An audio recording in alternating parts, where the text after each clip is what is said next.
اسلام آباد میں 3 روزہ تبلیغی اجتماع کا دوسرا دن 2.5 لاکھ افراد کی شرکت متوقع۔ وفاقی وزیر داخلہ محسن نقوی نے جامعہ ابو القاسم تبلیغی مرکز اسلام آباد کا دورہ کیا۔ رائے اور پنڈی تبلیغی مرکز کے اکابرین یوسف قریشی، عبدالرحمان قریشی اور نائب انچارج شورا ڈاکٹر سلیم نے تبلیغی مرکز آمد پر وزیر داخلہ محسن نقوی کا خیر مقدم کیا۔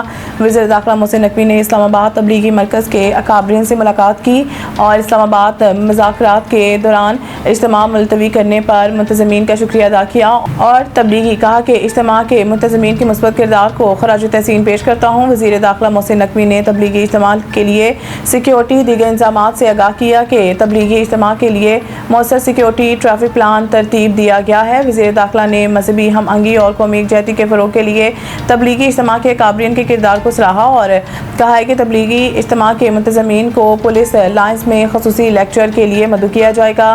اس موقع پر ملک میں امن استحکام اور ترقی کے لیے خصوصی دعا کی گئی۔